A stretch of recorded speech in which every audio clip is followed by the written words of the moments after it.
Bom, nós estamos fazendo uma série de pregações sobre um livro do Timothy Keller. Quem já ouviu falar desse escritor, Timothy Keller? Inclusive, ele morreu há pouco tempo. Uns falam Timothy Keller, né? Outros Timothy Keller, mas ele morreu faz pouco tempo.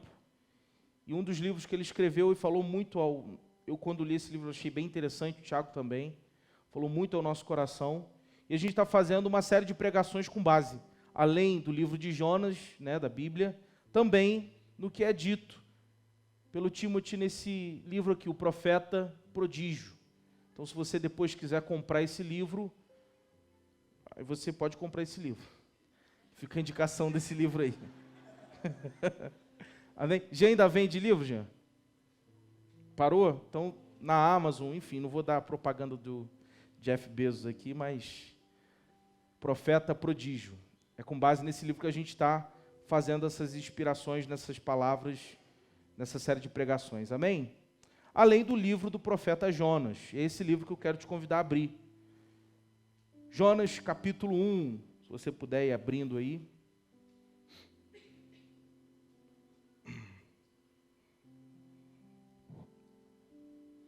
Gente, eu sou muito enrolado, gente. Eu quero aqui confessar um pecado. Orem por mim. É muita informação. Imagina, Tiago, se eu tivesse com o microfone na mão, então. Brincadeira, gente. Fico imaginando os apóstolos naquela época, né, gente? A gente hoje em dia tem o avanço da tecnologia. A gente tem tantos recursos hoje em dia. A gente reclama tanto, né? A gente vem na igreja, reclama pelo banco. A gente vem no culto, reclama pelo sabor da água, reclama do banheiro. Mas naquela época os apóstolos se reuniam em locais insalubres, em lugares onde passavam frio, sentados no chão porque eles eram perseguidos. E hoje a gente às vezes reclama de tantos detalhes. Repita comigo: obrigado, Senhor. Agradeça a Deus pelo culto desse momento, pela igreja que você participa, por essa cadeira que você está sentando, por a Bíblia que você está segurando. Existem irmãos que não têm essa Bíblia aqui. Existem irmãos que têm somente uma página da Bíblia. E eles pregam o Evangelho o ano inteiro, dia após dia, com essa única página bíblica. E às vezes você está reclamando que você só tem uma Bíblia, que você não tem dinheiro para comprar uma outra Bíblia. Ou então que a Bíblia está muito cara. Seja grato por isso. Amém? Jonas, capítulo 1. Eu lerei a partir do verso 11 ao 17. Diz assim: E disseram-lhe: O que te faremos, nós, para que o mar se acalme? Porque o mar ia se tornando cada vez mais tempestuoso. E ele lhes disse: Levantam-me e lançam-me ao mar, e o mar se vos aquietará. Porque eu sei que, por minha culpa, vos sobreveio essa tempestade. Porém, os homens remavam para fazer volta o navio à terra, mas nada acontecia, porque o mar ia ficando mais bravo, cada vez mais o mar ia contra eles. Então eles clamaram a Deus, dizendo: Senhor, nós te rogamos que não morramos aqui, por causa da alma desse homem que está aqui, e que não ponha sobre nós o sangue deste indivíduo, porque tu, Senhor, fizeste como te aprouve. Então levantaram a Jonas e jogaram no mar. Então imediatamente o mar cessou a sua fúria. Então os que estavam no navio temeram ao Senhor. Com grande temor ofereceram sacrifício a Deus e fizeram votos a Ele. Preparou, pois, o Senhor um grande peixe para que tragasse a Jonas. E este esteve 3 dias e 3 noites nas entranhas do peixe. Agora eu quero te convidar a abrir o Evangelho de Mateus, no capítulo 12. Esse trecho bíblico já foi lido pelo Alain e por Tiago anteriormente, mas nós vamos ler novamente porque esse texto, ele é um superlink, um hiperlink com esse versículo de Jonas, com essa passagem de Jonas, perdão. Mateus capítulo 12, verso 36.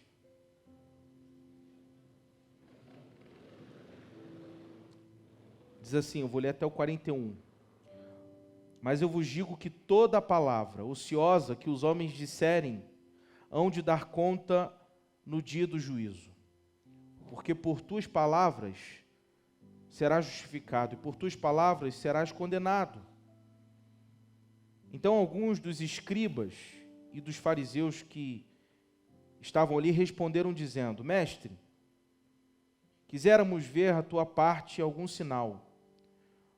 Então Jesus respondeu, uma geração má e adúltera pede um sinal, porém não lhe dará sinal algum, senão o sinal do profeta Jonas.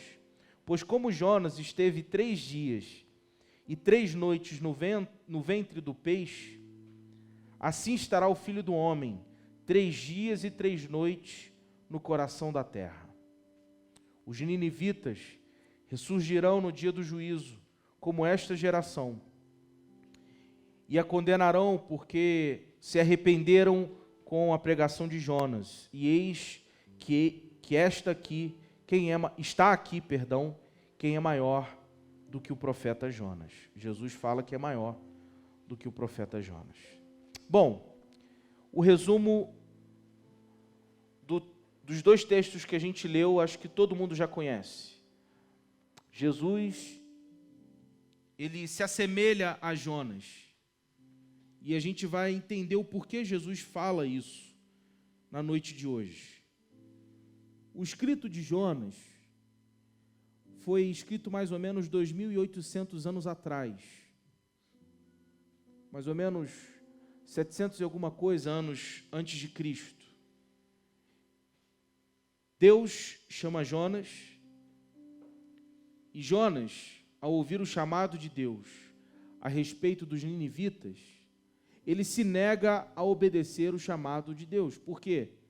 Porque naquele contexto, os ninivitas eram um povo muito cruel. Os ninivitas eram um povo que era vilão do povo hebreu. E naquele contexto, cada um estava em seu território, cada um estava apaziguado, mas existia uma rixa entre os ninivitas e os hebreus. Os ninivitas eram cruéis porque eles, de maneira alguma, aceitavam parcerias comerciais. Ao contrário, eles tinham mania de perseguir as terras vizinhas para que eles pudessem pegar aquelas terras e usufruir dos benefícios daquelas terras. Então Deus chama Jonas e fala, você vai falar com aquele povo. Você vai ser usado para avisar aquele povo que se eles não se arrependerem, aqui eu estou conjecturando, eles irão perecer. Eu vou destruir aquele povo. Prontamente Jonas, sabendo dessa chamada de Deus, se nega. E aí o que Jonas faz? Jonas, ao ir para lá, resolve pegar uma espécie de navio e fugir daquele lugar, ir para Tarsis, ir para um lugar que não tinha nada a ver com Nínive.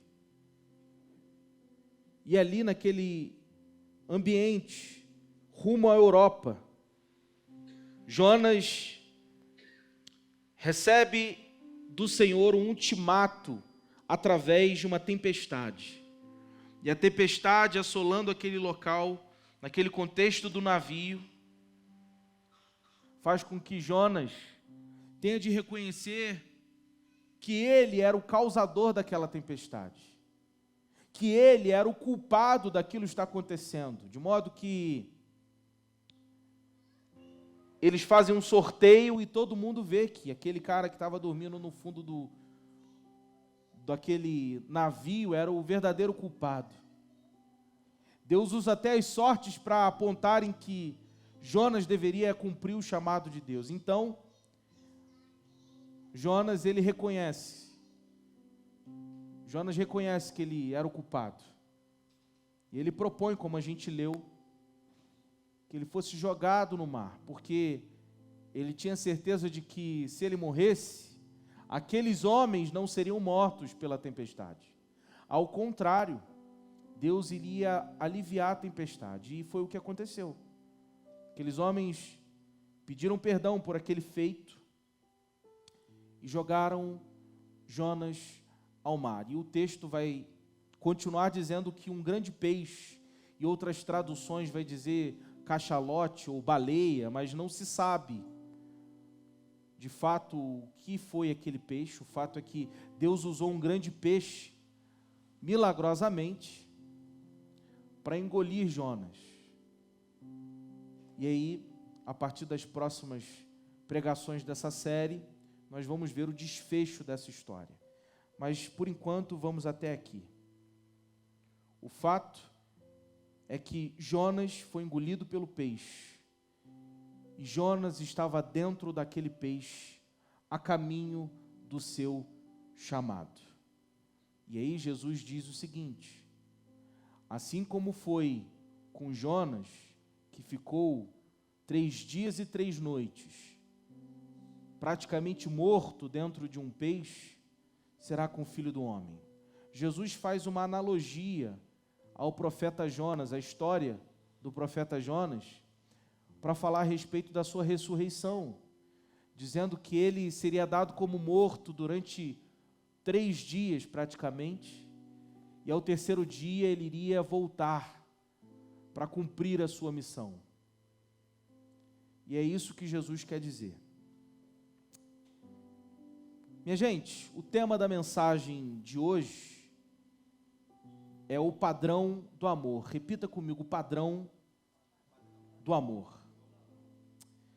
De tempos em tempos, surgem no nosso contexto novas teologias. De tempos em tempos, surgem no nosso meio pessoas que falam a respeito de teologias diferentes, interpretações diferentes. Alguns teólogos são mais conservadores, já outros teólogos são mais rebeldes, mais incrédulos, mais liberais. E esses teólogos, ou pastores, ou líderes, pastores famosos, ao compartilhar essas novas teologias, acabam angariando, conquistando pessoas, pensadores, adeptos, credores, pessoas que acreditam neles, de modo que, através dessa arrecadação de pensamentos, muitos desses pensadores, teólogos, acabam desvirtuando as Escrituras em prol de uma mentira, de uma falsa teologia, em prol de uma falsa verdade. E o que Timothy Keller vai dizer nesse livro é muito interessante. Ele vai pegar a história de Jonas e a fala de Jesus Cristo a respeito da semelhança do Cristo a Jonas, e ele vai falar a respeito do que nós chamamos de substituição penal. Dentro da teologia, da soteriologia, a teologia da substituição penal acredita que Jesus Cristo nos substituiu. E nos tempos atuais, alguns teólogos estão relativizando o que Cristo fez na cruz, como, por exemplo, a teologia liberal. Dentro da soteriologia, nós temos algumas ideias que falam a respeito do que Cristo fez, do significado de Cristo na cruz. E aí a gente tem, por exemplo, a ideia da teologia do resgate. O que significa? que Jesus, quando foi para a cruz, ele resgatou a humanidade. Quando Jesus morreu por nós, ele ofereceu a nós uma oportunidade de nos resgatarmos do pecado, da morte eterna. Nós temos também, por exemplo, a teologia do governo. E o que diz a teologia do governo? A teologia do governo diz que quando Jesus morreu por nós, ele pegou de volta a chave da autoridade que o homem havia dado ao diabo lá no Jardim do Éden, em Gênesis capítulo 1, de modo que quando Cristo morre, ele reassume o governo do homem, governo este que havia sido perdido pelo homem através do pecado. E dentro da soteriologia, que é o estudo da salvação, dentro da teologia sistemática, existe também a ideia da teologia do resgate. E o que é a teologia do resgate? Perdão, da substituição penal. A teologia da substituição penal vai dizer que nós, por causa dos nossos pecados, estávamos condenados. Nós estávamos condenados pelos nossos pecados, pelas nossas infrações, e por causa disso, por causa dessa condenação, nós merecíamos a morte eterna. Ao saber disso, e aqui eu estou conjecturando, porque na sua presciência Cristo já sabia disso, mas ao saber disso, Deus vem na terra em forma de Cristo. E aí o Jesus morre pelas nossas mãos em nosso lugar. E quando Jesus ele faz uma semelhança dele ao profeta Jonas, especialmente nesse texto aqui, nós entendemos que nós estávamos em um navio. Navio esse que se encontrava em um contexto de tempestade. A tempestade dos nossos pecados estavam prestes a nos matar. E Cristo, ao saber que existia somente uma única forma da gente não naufragar e morrer, ele resolve se lançar ao mar por nós e morrer em nosso lugar. E essa ideia, exposta pelo autor do livro Profeta Pródigo,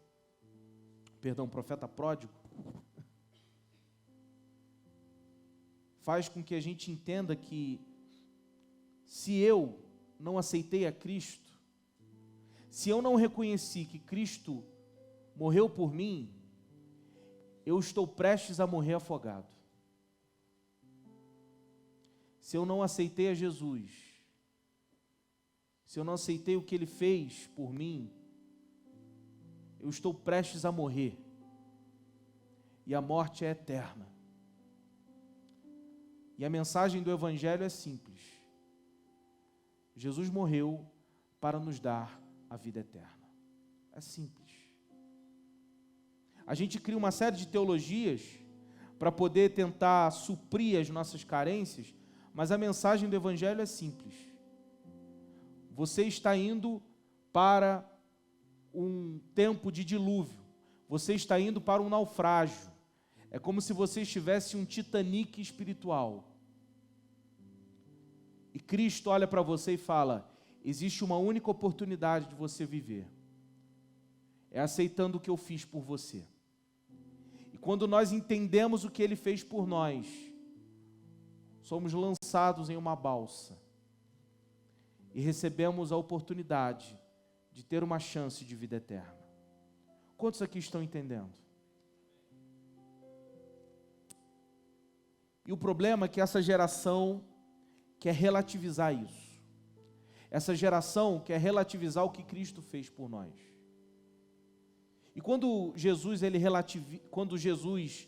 morre por nós e a gente relativiza o que Jesus fez por nós, nós não alcançamos o que Cristo fez por nós. Porque para que a gente alcance a salvação que está em Cristo, eu preciso crer em espírito, em verdade, através do meu intelecto, através da minha crença, que Cristo morreu por mim. E se eu relativizo a morte de Cristo, eu volto a morrer. O problema é que, dentro das igrejas, nós estamos constantemente negando o que Cristo fez por nós. Por incrível que pareça, foi feita uma pesquisa nos Estados Unidos, dentro de algumas universidades, eu já falei isso aqui outras vezes, e o resultado foi que mais de 78% dos jovens que se consideram cristãos acreditam que outras religiões também são verdadeiras e relativizam o que Cristo fez por elas. Olha só isso, gente. A igreja, pessoas que falam a paz do Senhor no final do culto, pessoas que estão frequentando as nossas igrejas, pessoas que sentam, dizimam, ofertam, pessoas que portam a Bíblia, carregam as suas Bíblias para o culto de domingo. Pessoas assim, que se chamam de cristãos, estão relativizando o que Jesus fez por cada uma delas. A igreja precisa acordar, meus irmãos. Estamos em uma época fundamental. Estamos em um contexto de transição, onde a pós-modernidade está chegando praticamente ao fim. Sabe-se lá o que vai vir depois? Nós precisamos entender que é o momento de de apertar os cintos e não afrouxar os cintos. É momento de segurar firme e não soltar. É momento onde a gente precisa se apegar mais a Cristo e não relativizar a nossa fé.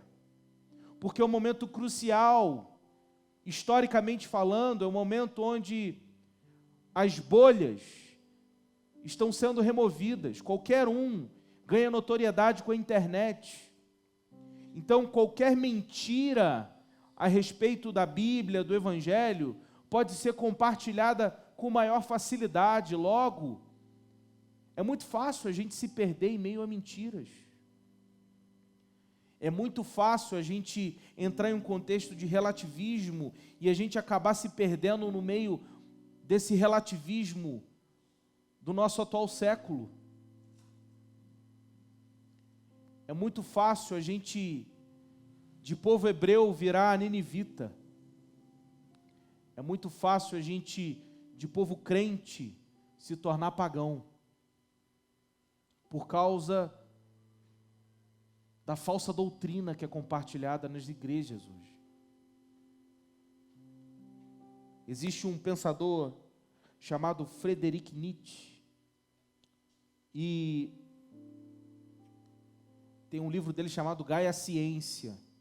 E nesse livro, Nietzsche vai dizer que Deus está morto e o sepulcro ainda fede. O que Nietzsche quer dizer aqui, apesar de paradoxal, porque se Deus é eterno, não faz sentido Deus estar morto, mas o que Nietzsche quer dizer não é que Deus havia morrido. Nietzsche está dizendo que o Deus da religião não existia e estava fadado à falência. Porque, segundo Nietzsche, a ideia contemporânea de crer naquilo que é racional, a ideia contemporânea de relativizar aquilo que a gente chama de milagre, estava em alta, e por isso, dentro de pouco tempo, Nietzsche acreditava que a religião, principalmente a religião cristã, estava fadada ao fracasso e ao fim. Afinal de contas, ou o homem é um equívoco de Deus, ou Deus é um equívoco do homem. Sendo assim, Nietzsche declara: Deus está morto, Deus não existe, é tudo balela. É claro que quando a gente vai ler mais a respeito da história de Nietzsche, a gente vê que no fundo, ele procurava Deus. Só que, infelizmente, o que ele encontrou era a religião. E, de fato, a religião está fadada ao fracasso. Por mais que eu discorde da maioria das coisas que Marx disse, por ser também contra as ideias cristãs, mas tem um pensamento de Marx que ele diz que faz sentido, que a religião é o ópio do povo. De fato, a religião está fadada ao fracasso, mas o verdadeiro Deus jamais vai fracassar. O problema de homens como Marx, Nietzsche, entre outros grandes ateus da história, é que estes homens olharam para a religião. Estes homens olharam para o paganismo. Estes homens olharam para aquilo que a religião propõe a elas. E a religião vai propor algumas coisas que o Evangelho não propõe, como a intolerância. A religião vai propor violência.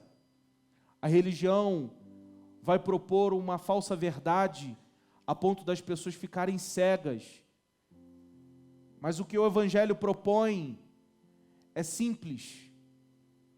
O que o Evangelho propõe, diferentemente da religião, é você entender que Cristo é a solução de tudo. E que o homem, ele não pode proporcionar a tudo.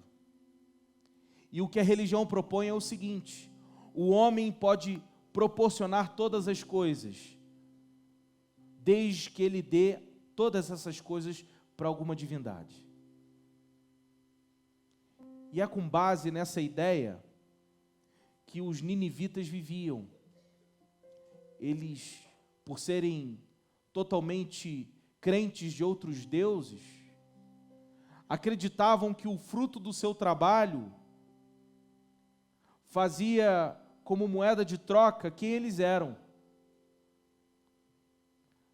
Não diferentemente aqueles pagãos que estavam também no navio que Jonas estava.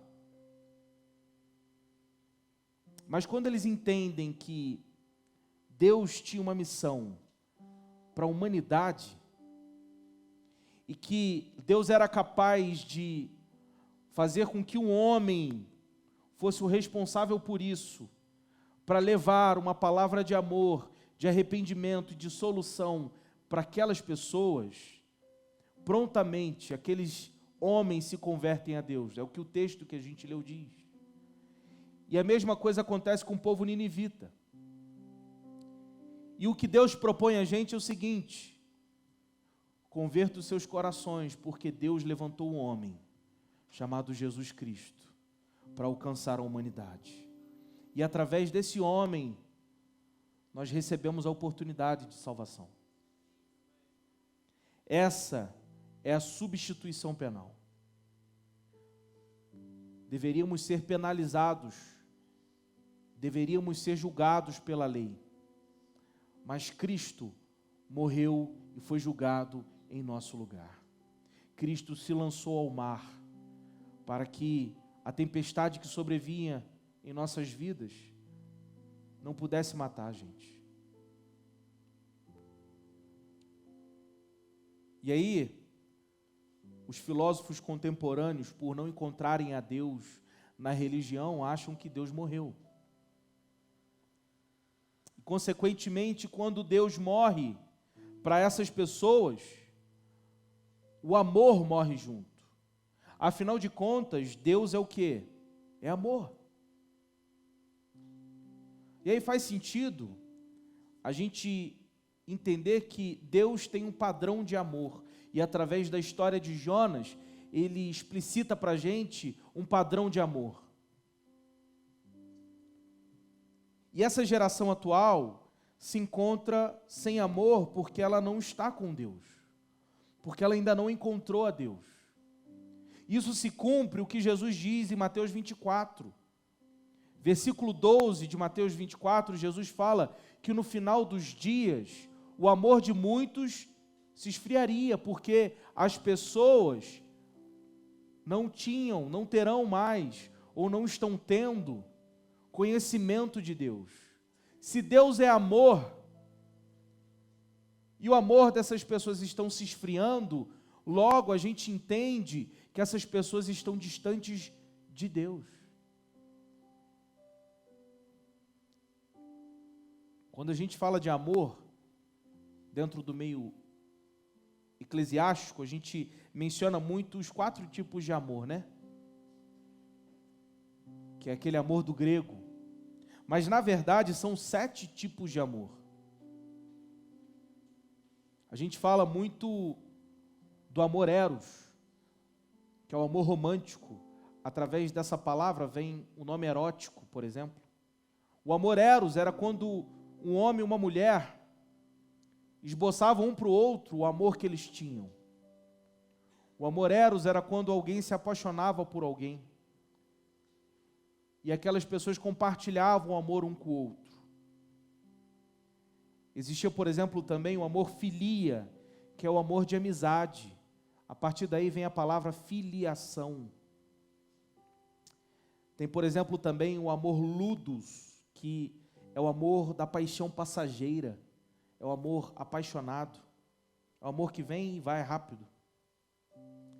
Tem o amor storge, que é o amor fraternal, o amor de família. É o amor onde eu estou com os meus irmãos aqui, em comunhão, e a gente está se divertindo. Tem o amor filautia, que é o amor próprio. A partir daí vem Filadélfia, entre outras palavras na etimologia. Tem o amor pragma, daí que vem a palavra pragmático, que é o amor empático, o amor de empatia por alguém. Alguém que eu não tenho intimidade, mas eu tenho empatia pelaquela pessoa. E o último amor é o amor que a Bíblia mais vai mencionar, que é o amor ágape. Tem até um livro do Padre Marcelo com esse nome, né? Esse amor é um amor que ele é perfeito, ele é completo, ele é transcendente, ele é sem mácula, é um amor que não tem barganha, ele não tem nem motivo. Eu simplesmente amo e amo de forma plena. E é esse amor que é o padrão de amor divino. Deus quer que a gente ame plenamente o outro. E Deus quer que a gente ame plenamente a Ele, assim como Ele nos ama plenamente. E é por causa desse amor que Deus chamou Jonas a pregar tanto para aqueles homens de Nínive, quanto para ofertar sobre aqueles homens naquele navio a sua misericórdia. Foi a partir daí que Deus coloca nos homens a sua intenção de amor, a sua intenção de resgatar o homem de uma falsa verdade. E nos dias atuais, esse amor está em falta. Por quê? Porque estamos substituindo esse amor por falsas verdades. Estamos nos apegando a esse falso amor, colocando em xeque o amor de Deus, e por isso o nosso amor tem se esfriado fora da igreja e dentro da igreja. Recentemente aconteceu aquela tragédia dentro de um submersível. Enfim, eu não estou aqui para fazer julgamento dos caras que foram lá querer ver um Titanic, mas eu me peguei lendo alguns comentários de algumas notícias do Instagram. E pasmem, foram horríveis. Inclusive, uma página que se diz cristã, os seguidores daquela página, que provavelmente são cristãos, falando, eu não tenho pena nenhuma de milionário. Como se milionário fosse menos gente, né? Eles foram para lá porque queriam. E agora, se dane. Eu li comentários assim. Pessoas que se dizem cristãs. O amor de muitos estão se esfriando. E não foi para isso que Cristo nos chamou. Não foi para a gente ter um relativismo com o amor. Não, esse daqui, porque ele concorda com minha opinião política, porque é uma pessoa gente boa, esse aqui eu amo, esse daqui eu rejeito. É basicamente um calvinismo humano.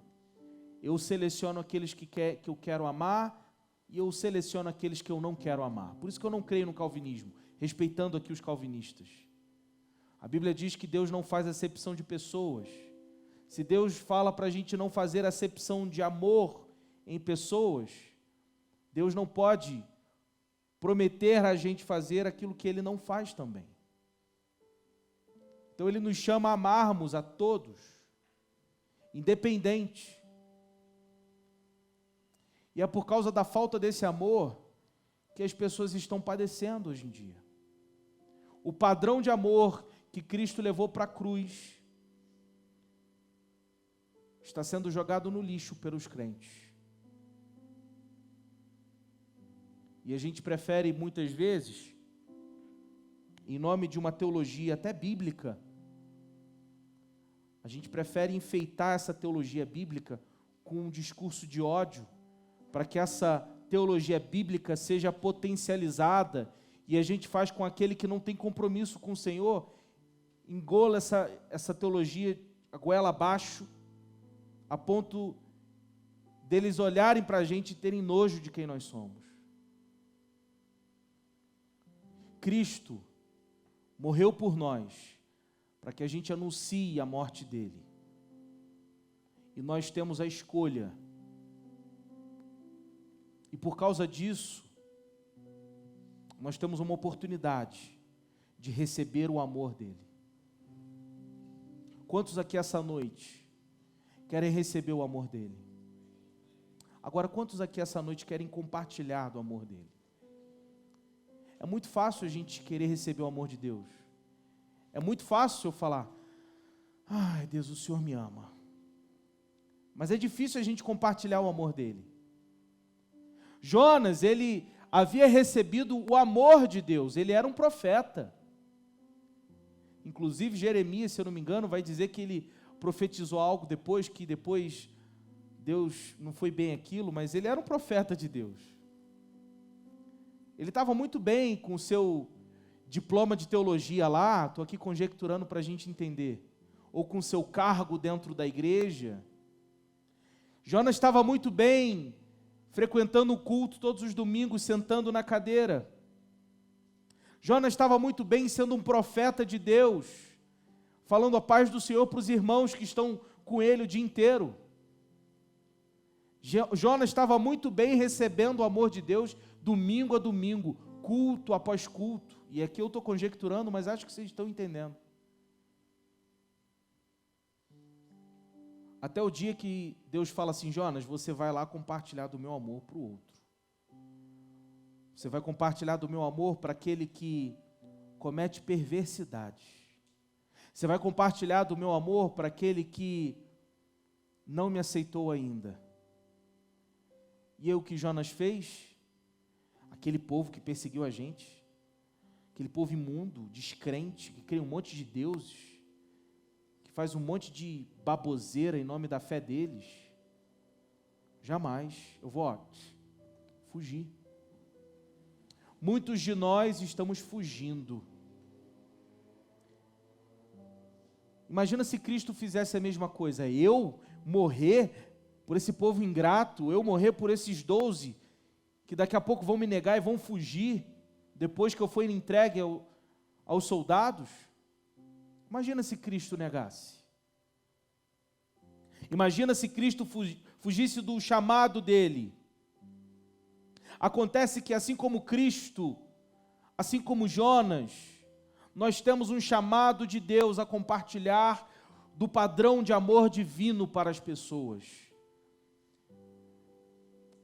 E muitos de nós estamos negando esse chamado, porque é difícil. É difícil você morrer por aquele que cospe na sua cara. É difícil você dar face por aquele que bate do outro lado da sua face. É difícil você dizer sim para aquele que vive te dizendo não.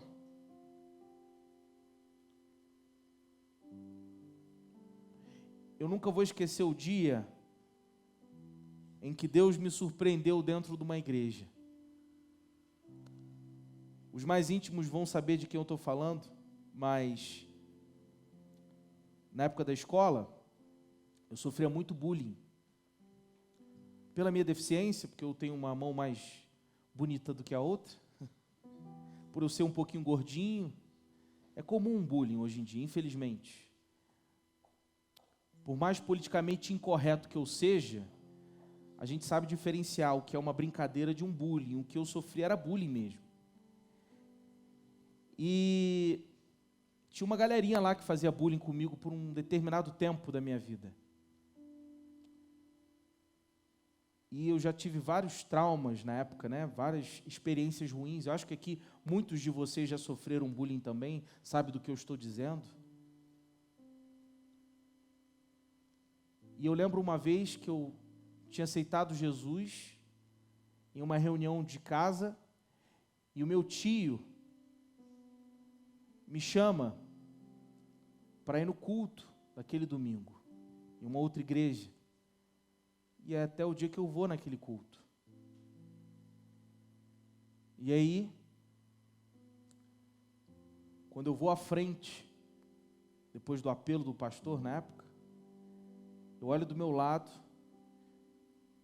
uma das pessoas que mais praticou bullying comigo, estava ao meu lado chorando, entregando sua vida assim como eu para Jesus. E eu olho para ele, eu abraço ele, ele me abraça, e ali a gente se perdoa, a gente se pede perdão. E esse cara caminha comigo até hoje, é um dos meus melhores amigos. O que eu estou querendo dizer para você aqui é que é muito fácil a gente compartilhar do amor para nós mesmos, para os irmãos que aqui dentro estão. Mas um dia Deus quer que você compartilhe do amor para aqueles que mais te perseguiram, para aqueles que foram como os ninivitas da época, para aqueles que eram rivais da gente. São para esses que Deus quer chegar. São para esses que Jesus morreu. Jesus morreu por aqueles que o pregaram no madeiro. Mal sabiam os soldados romanos que eles estavam sendo agraciados com a oportunidade da salvação ao pregar aquele homem numa cruz. Não é doideira isso?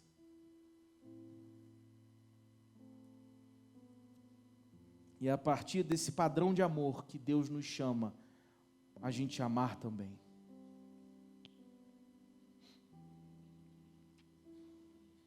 Como sempre, eu perdendo aqui o rumo do meu esboço, mas 1 João capítulo 2, verso do 1 ao 3, diz assim, não precisa abrir não, vou ler aqui. Filhinhos, estas coisas eu vos escrevo para que não pequeis.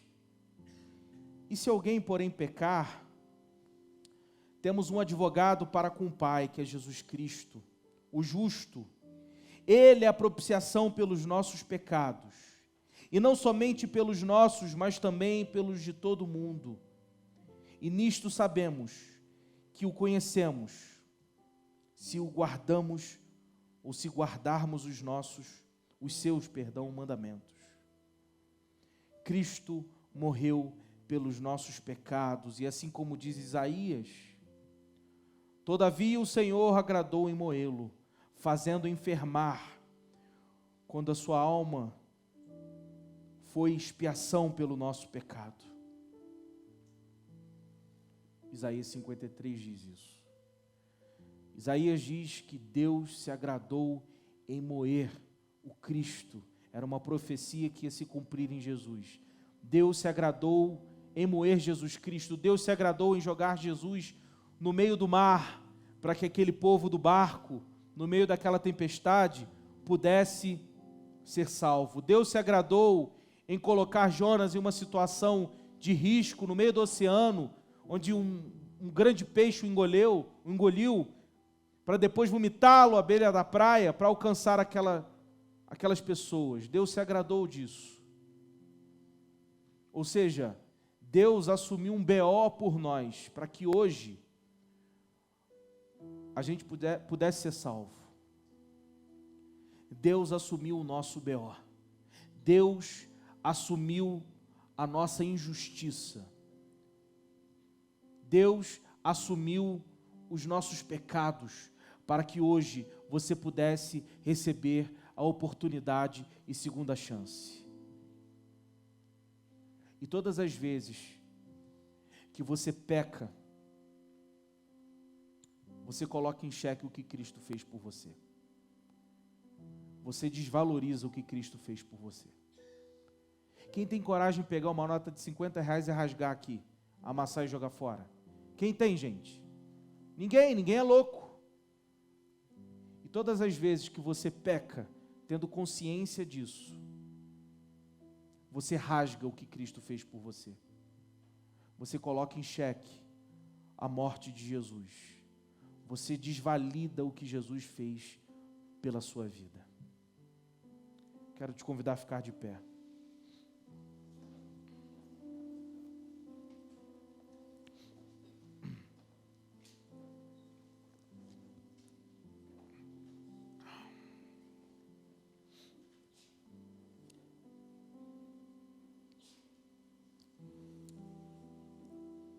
Tinha um pensador chamado Dietrich Bonhoeffer, e ele vai dizer que quando Cristo chama um homem, ele propõe que este venha e morra. E aqui, o que Bonhoeffer está dizendo não é para que você seja como os extremistas muçulmanos, que viram homem-bomba.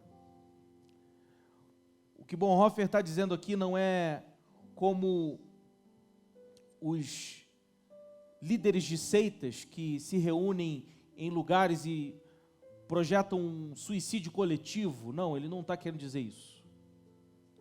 O que Bonhoeffer está dizendo aqui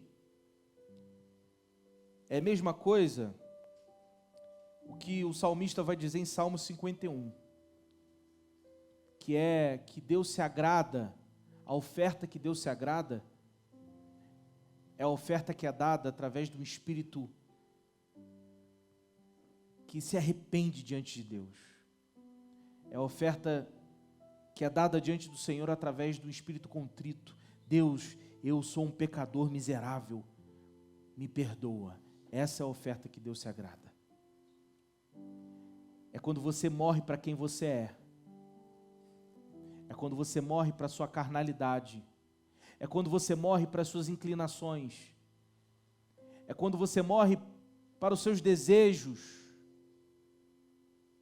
Pois assim como Spurgeon dizia, se você não morrer para o pecado, você morrerá pelo pecado. Se você não matar o pecado vai te matar. Essa é a morte que Deus deseja. Deus quer que a gente morra para nós mesmos. E essa morte teve uma outra morte que precedeu todas elas aqui, que é a morte de Jesus na cruz. É a morte de Jesus na cruz. Talvez você é crente, você está aqui, você fala, pô, Cristian está falando uma coisa que eu já sei, porque eu já sou crente há tanto tempo. Então por que você desvaloriza isso daí? Por que você desvaloriza essa simples mensagem de redenção? Porque eu garanto que, se não fosse assim, não teríamos pessoas se perdendo hoje em dia. E muitos do nosso meio se perdem porque essa mensagem é deixada de lado. A mensagem do arrependimento, a mensagem de que Cristo quer alcançar você, a sua vida. A mensagem de que Cristo morreu em seu lugar e por isso você precisa reconhecer o que Cristo fez por você.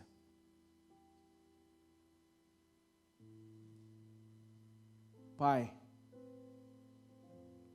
estamos diante de Ti essa noite. Estamos diante da mensagem que revela a gente a Tua demonstração de amor. A demonstração que o Senhor fez na cruz foi um grito aos nossos ouvidos: você tem uma segunda chance. eu morri por você.